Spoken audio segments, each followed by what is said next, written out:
the only difference worth mentioning between you as you abide here in your physical body and your inner being who dwells in this non-physical vortex of creation, the only difference worth mentioning between the physical you and the non-physical you is that the non-physical you has trained itself vibrationally to the point that there is no resistance present in the energy that would be discernible by you. Now, we qualified that just a bit because there's contrast in everything, and there are two sides to every wave. We're just telling you that the non-physical wave doesn't have the dips and swings in it that the physical wave does. That's why we label you leading edge. You're sifting through greater contrast, but as a result of that, you're coming to bigger conclusions. You're making more happen through the life that you're living. Now, we come forth to visit with you because you've summoned us in your wanting to understand how all of this works, not because you need to know what we're going to talk about here today in order for this continuum of eternal life to continue to progress perfectly. It will do that whether you know what you're going to come to know today or not. In other words, you're going to sift through contrast because you can't help it. And you're going to know what you don't want because you can't help it. And you're going to give birth to rockets of desire about what you would prefer because you can't help that. In other words, these are the natural consequences of sifting through contrast in a leading edge environment. All of that is going to take place whether you understand what we're going to talk about here today or not.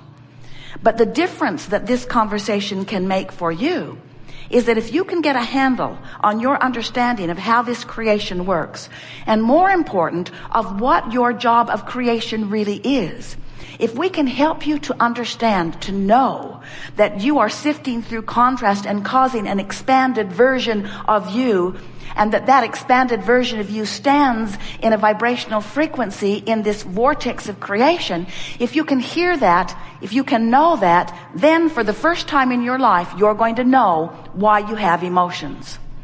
Because your emotions, every single one of them, are indicators that let you know how aligned you are with this further expanded most version of you, or how misaligned you are, how much allowing you've got going on, or how much resistance you've got going on. This life is causing you and us to expand. But the difference between you and us is that when your life causes that expansion, we take it immediately. We hold the vibrational frequency of it because we've practiced the higher, less resistant frequencies, and it is natural and easy for us to do that. You, dear hearts, however, have not practiced the higher frequencies. You often beat the drum of what's gone wrong. You probe and poke at that problem in a justifiable attitude for way, way longer than is necessary and way, way longer than is helpful. And that's what we're going to talk about here today. So why are we talking to you? Well, you've summoned us, but what's this all about? What is this knowledge that we are helping you to remember or find resonance with? What's its value to you?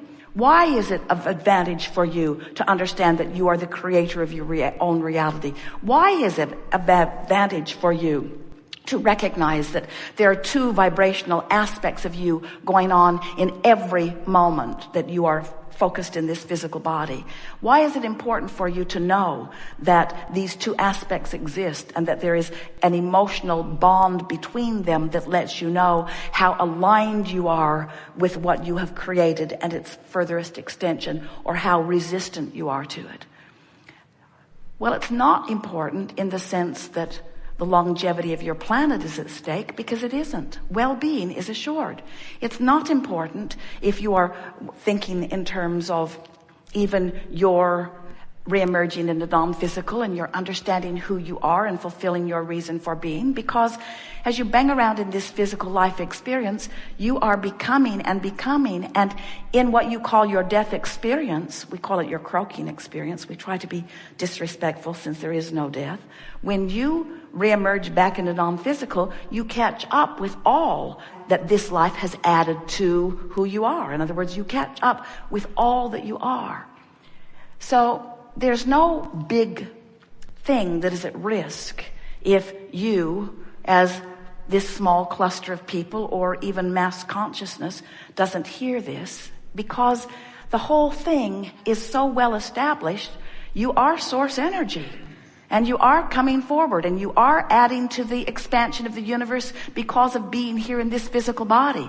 And the larger part of you is expanding, and you will feel the utter satisfaction of all of that when you have your entrance or withdrawal from the physical back into the non-physical. You'll feel all of that satisfaction. The reason that we are visiting with you now is we don't think you should have to croak to find that satisfaction. We think you should be able to be here in this physical body and understand the wholeness of who you are. And we think that you are wise enough to tune yourself to the wholest part of who you are. We think that you should be able to be here in a physical body, explore the details, know what you don't want, know what you do want, and use your emotions to keep you tuned to the furthest expanded version of who you are. Because we know this for sure. When you don't feel good. So you can't hold your expansion back. It's a byproduct of life. You cannot hold your expansion back, but you can lazily or sloppily tune yourself out of alignment with that. And when you do, you feel crummy. When you do, you get sick. When you do, you don't like life. When you do, you feel fear, you feel hate, you feel anger. You feel all of those things that are just emotional indicators or physical manifestational indicators of thinking by default, really. Just thinking because it's in front of you. It'd be like sitting in front of your television and there's a program on and someone comes in and says, what is it? And you say, I don't know, but it's really miserable. And they say, why don't you change the channel? And you say, what? I never change the channel. I just come into the room and I sit down and I watch what's there. And then I comment on it. Just letting you know, this particular thing is really awful.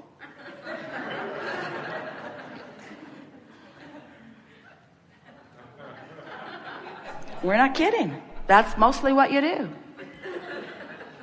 You read the front page of the newspaper and you have a knee-jerk response to it. And you watch CNN and you have a knee-jerk response to it. And your kids call or your neighbors do something and you just look around and you respond. You just observe and respond and observe and respond and observe and respond.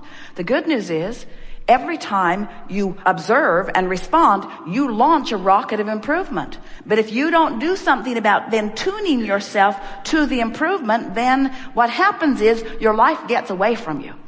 That's why the longer people live in their bodies, the ornerier and the sicker they usually get. Because life kept causing them to expand, but they didn't go. They just kept watching the same channel.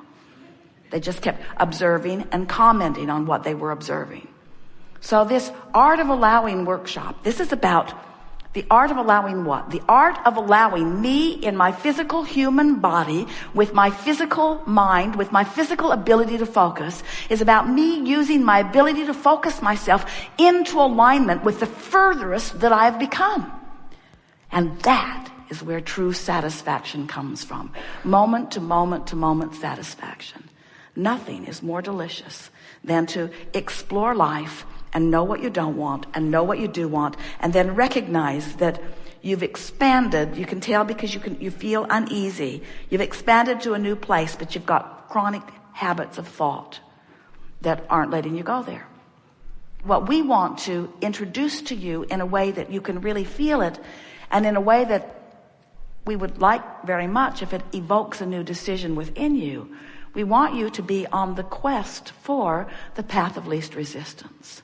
And we want you to understand that the path of least resistance is this viable, magnificent path because the source within you has already carved it out. All of these rockets of desires that you put over here into this vortex of creation have put a powerful, powerful point of attraction into motion, where all cooperative components have been assembled. So the question that this workshop asks of you, and will help you answer, is, are you a cooperative component of your own creation? We want you to get it. You are the creator of you.